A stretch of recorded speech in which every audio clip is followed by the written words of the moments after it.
Halo teman-teman, jumpa lagi bersama kakak channel Guru Les. Nah, pada video kali ini kita akan membahas pelajaran baru, yaitu tentang teorema Pythagoras. Di video kali ini kita akan belajar tentang pengenalan teorema Pythagoras dan juga soal cerita tentang teorema Pythagoras. Nah, jadi Pythagoras seperti namanya ditemukan oleh seorang yang bernama Pythagoras sekitar pada abad pertama. Gitu ya. Ini tampangnya Pythagoras digambarkan sebagai orang tua yang sering berpikir dan atau agak sedih gitu ya. Nah, Pythagoras menyatakan bahwa kuadrat dari sisi miring segitiga sama dengan jumlah kuadrat sisi tegaknya. Nah, ini jadi sisi miring ya BC kuadrat sama dengan AB kuadrat tambah AC kuadrat. Dan hanya berlaku di segitiga siku-siku. Nah, BC kuadrat sama dengan AB kuadrat tambah AC kuadrat. Nah, ada banyak cara membuktikan teorema Pythagoras. Nah, ini salah satu beberapa caranya. Kita bisa lihat di sini. Nah, ini cara paling sederhana di sebelah kiri. Ada juga cara memindah-mindahkan segitiga. Yang di tengah juga memindah-mindahkan segitiga.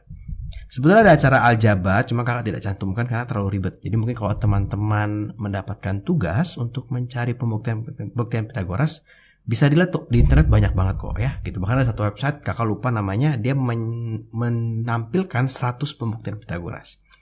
Nah, bagaimana menyelesaikan soal-soal Pythagoras? Kita coba aja langsung ya. Jadi ini kakak punya 3 buah segitiga, selalu semuanya pasti ada siku-sikunya. Kalau tidak ada siku-sikunya, nggak boleh kita anggap siku-siku. Walaupun seolah-olah kita lihat siku-siku, gitu ya. Nah, kita ingin melengkapkan sisi yang belum ada. Nah, ini ada BC gitu kosong, ini ada ML kosong, di sini ada RQ kosong.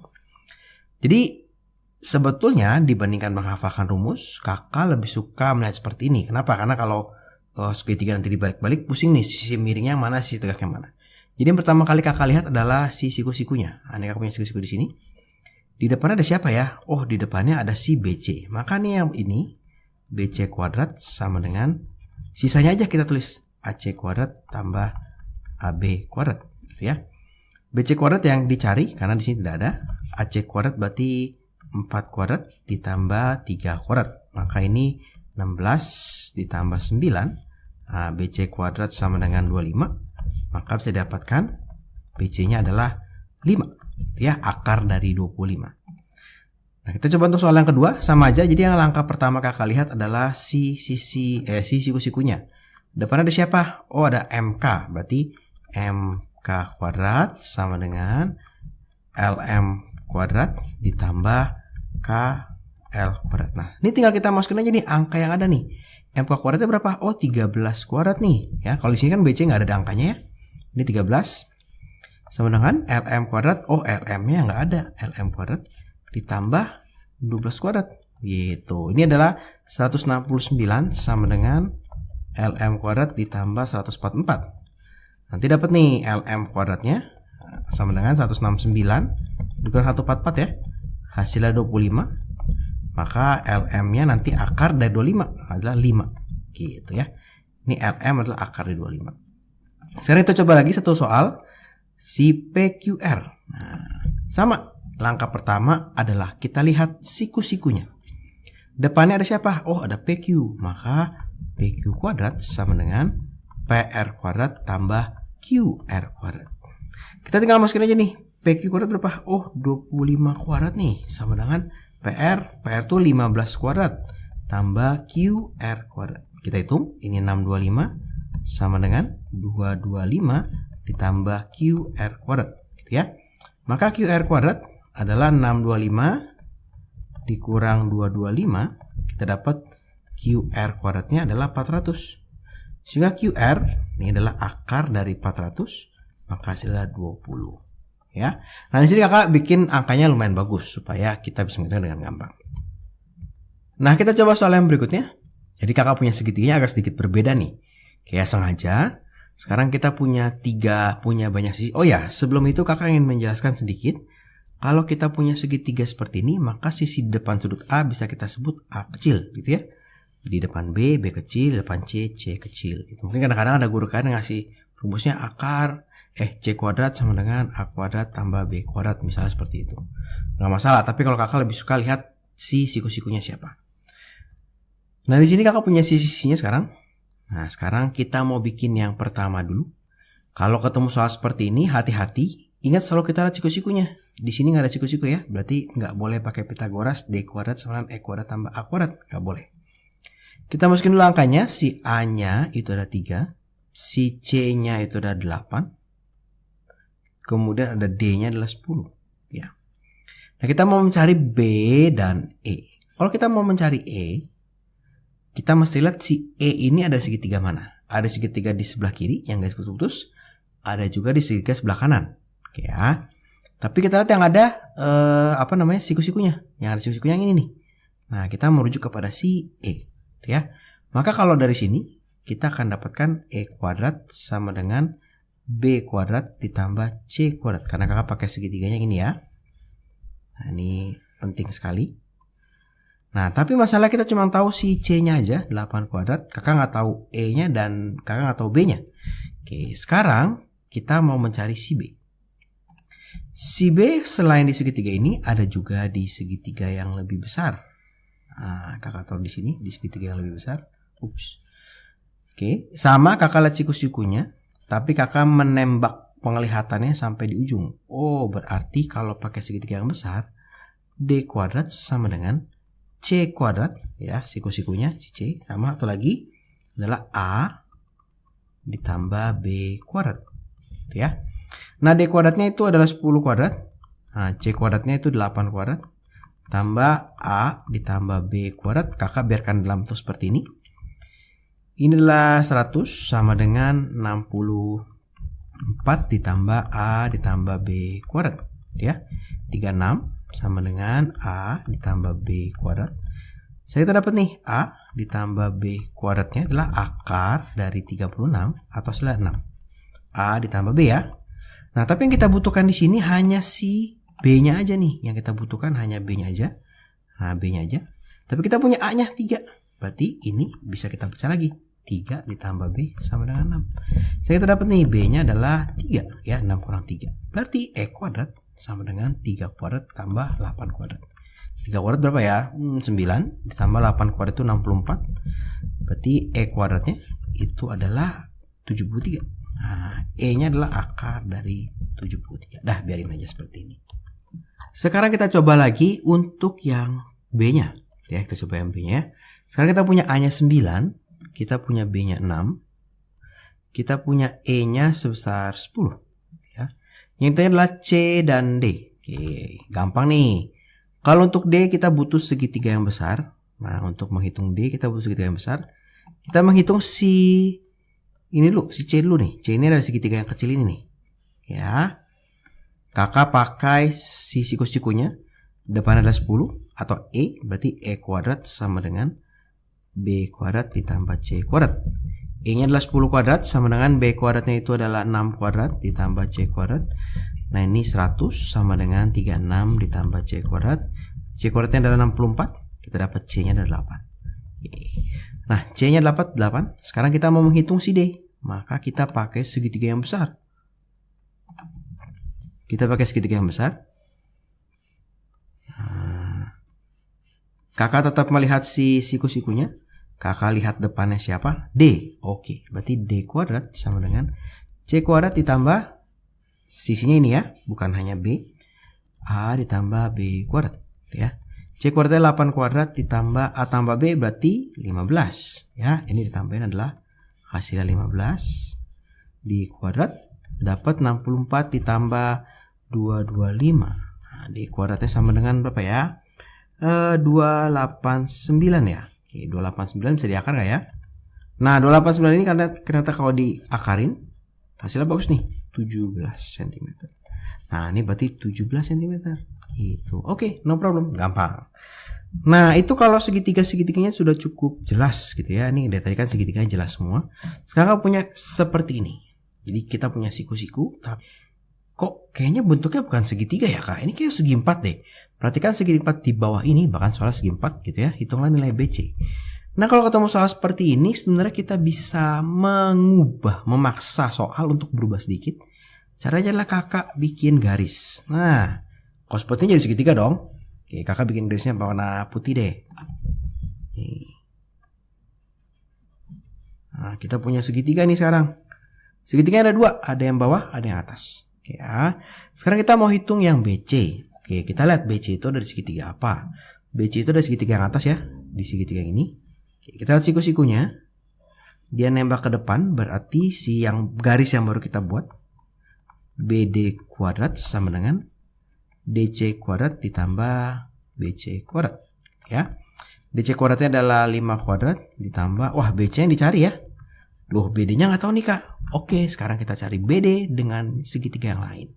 Ingat, kita masih punya modal ini. Nah, Kakak pakai modal yang sebelah sini sekarang. Kakak lihat siku-sikunya, depannya sama nih. Oh, BD kuadrat juga ya. BD kuadrat sama dengan sisi tegaknya, berarti AD kuadrat ditambah BD kuadrat. AB. Nah, AB kuadrat gitu ya. Oke, berarti AD kuadratnya itu adalah 6 kuadrat ditambah 8 kuadrat. 36 ditambah 64. Sehingga dapat 100 BD kuadratnya. Nah, ini B-nya adalah 10 ya. Atau kita bisa di sini, BD kuadrat. Nah, ini sangat membantu nih. BD kuadrat sama 100, yang kita masukkan ya 100. Gitu kan BD kuadrat. Berarti 100 sama dengan 25 ditambah BC kuadrat. Kita dapat BC kuadratnya adalah 75, sehingga dapat BC-nya adalah akar dari 75. Nah, ini akarnya bisa kita sederhanakan ya. Kalau kalian bingung cara menyederhanakan akar adalah kita lihat aja 75 tuh berapa kali berapa sih? Kalian terpikir berapa? Oh, 5 Kak, 5 kali 15. Oke. Ini berapa lagi ini? 5 kali 3 ya. Oke, berarti BC itu adalah akar dari 5 kuadrat dikali 3. Yang bisa keluar adalah yang kuadrat. Dapat 5 akar 3 BC-nya. Oke, gampang ya. Itu 2. Bisa aja nanti soal kalian seperti ini. Aduh Kak, pusing banget nih. Segi berapa ini? Ada banyak nih. Yang ditanya AF lagi paling belakang. Nggak masalah. Kita pasti mulai dari paling besar nih. Oke ya, kita mulai dari segitiga paling besar.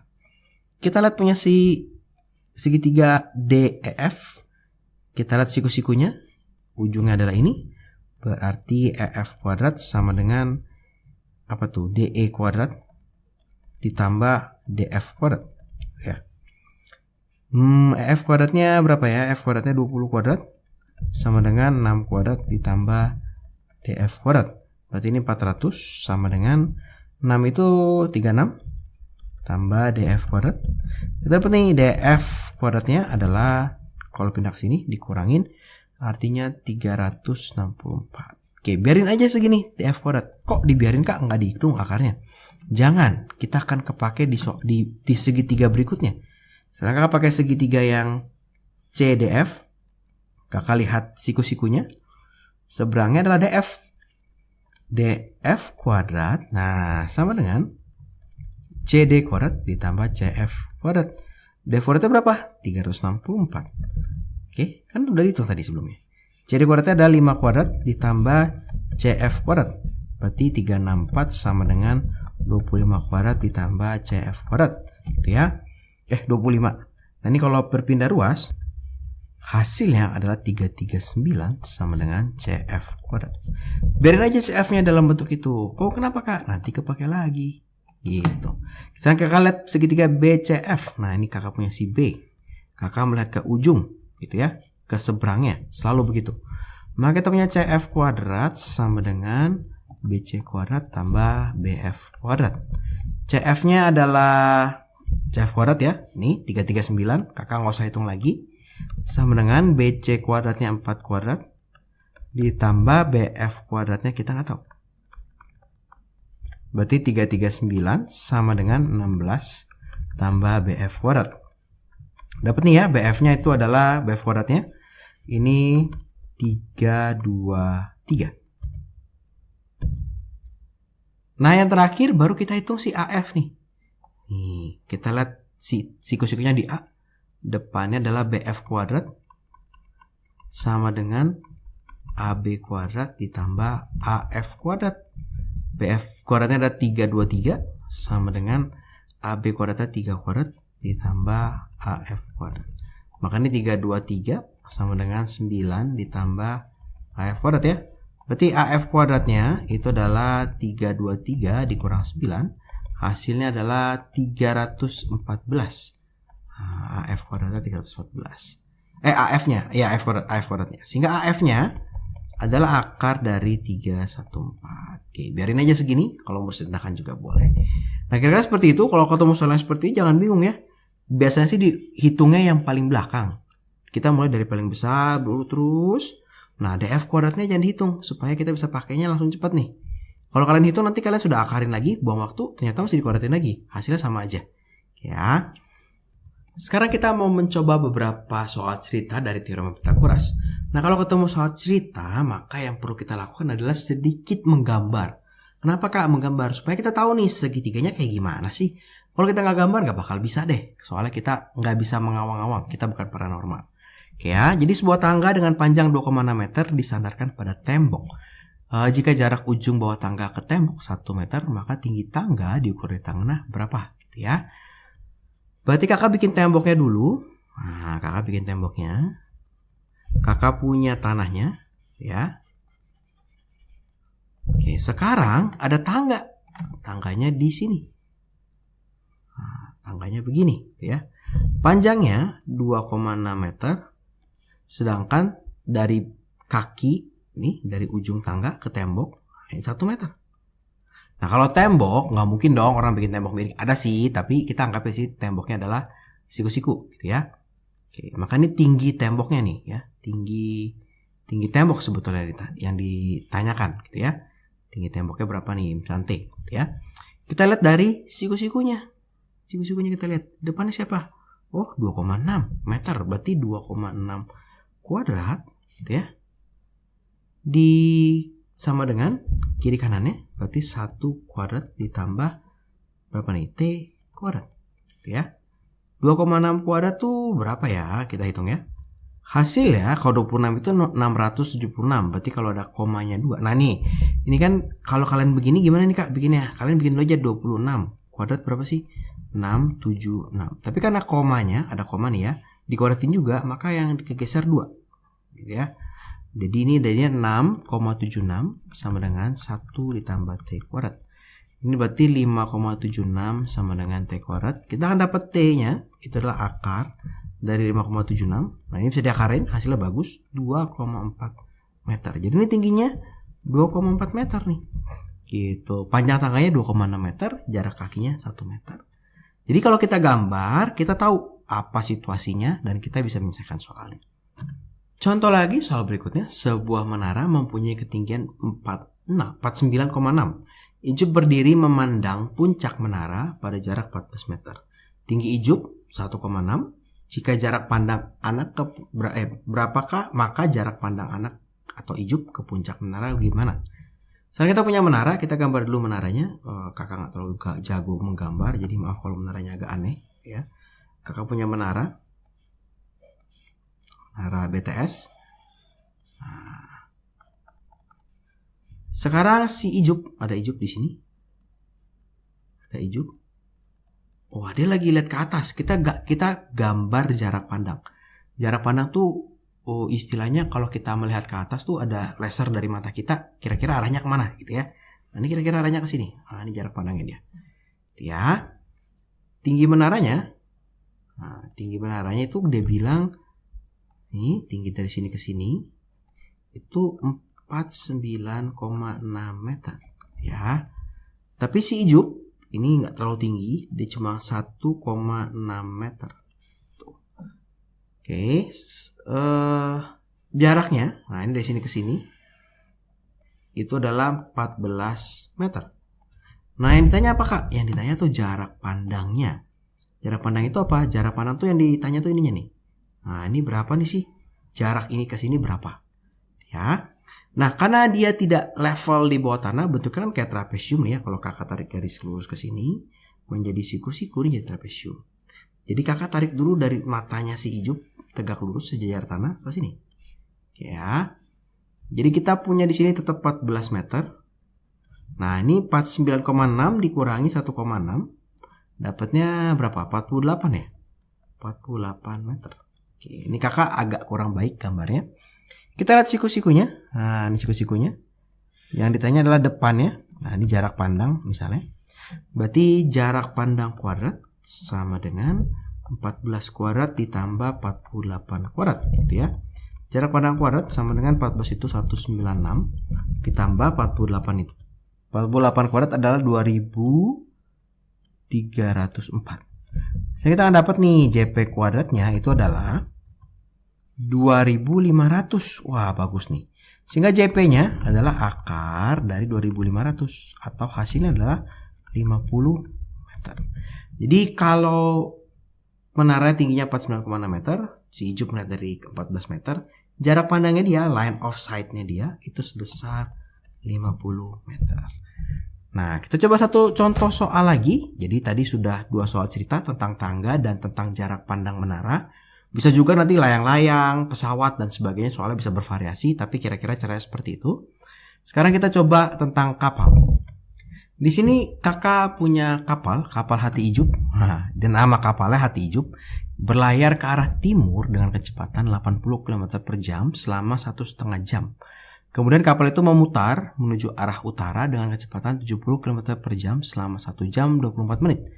Berapa sih jarak terpendek sekarang kapal dari mula-mula? Sekarang kita gambar dulu ya. Timur itu berarti ke sebelah kanan ya. Barat laut ya. Oke, timur ke sebelah kanan, maka dia jalan ke sebelah kanan. Misalkan posisi awal kapalnya di sini. Nah, dia berjalan ke sini. Oke, sejauh 80 km per jam sebanyak 1,5 jam. Nah, ini sebenarnya lebih ke soal-soal gerak ya. Mungkin di gerak kita pernah bahas seperti ini. Ada waktunya, ada V-nya. Kita bisa dapat jaraknya.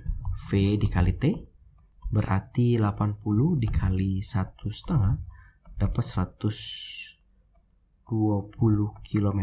Kita tulis dulu di sini 120 km. Kemudian dia bergerak ke atas sekarang. Nah, dia sekarang geraknya ke atas. Dia belok gitu ya. Dia belok ke atas. Belok ke atas. Kecepatannya berkurang jadi 70 km per jam. Ini adalah V-nya. Tapi waktunya 1 jam 24 menit. Oke, ya, ini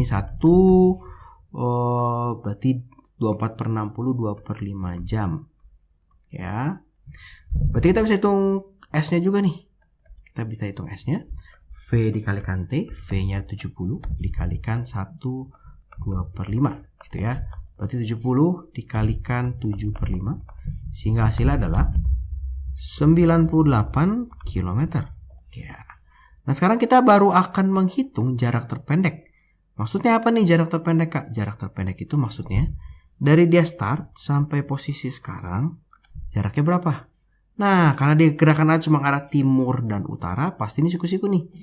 Ya, berarti kita lihat siku-sikunya, kita lihat depannya. Berarti jaraknya. Nah, jaraknya sama dengan jarak kuadrat gitu ya. Jarak kuadrat adalah 120 kuadrat ditambah 98 kuadrat nih. 120 kuadrat berarti 14400 ditambah 98 kuadrat adalah 9604. Sehingga kalau kita jumlahkan hasilnya adalah 14400 ditambahin 400 1424 24004 ya. Sehingga jaraknya itu adalah akar dari 24004. Nah, ini angkanya agak sedikit ribet gitu ya. Kalau kita faktorkan agak susah. Ini cuma dapat 4 dikali 6001. Nah, ini juga agak susah. Dibagi 2 nggak bisa, dibagi 3 nggak bisa, 9 nggak bisa, 7 nggak bisa. Ini kalau diakarin paling mentok sih kakak saat ini hanya bisa sampai 2 akar 6001 km. Gitu ya. Nah, kira-kira seperti itu. Jadi soal-soal ceritanya biasanya berkaitan tentang tangga atau menara atau tentang kapal yang berlayar timur ke utara, ke barat, ke selatan dan sebagainya. Nah, kira-kira seperti itu. Terima kasih buat teman-teman yang sudah menonton video ini. Kalau teman-teman merasa video ini bermanfaat, ayo dibagikan kepada teman-teman yang lain supaya kalian bisa belajar bersama, tentunya hasil akan lebih baik. Jangan lupa like video ini, subscribe channel Legurles dan juga follow Instagramnya Legurles. Terima kasih.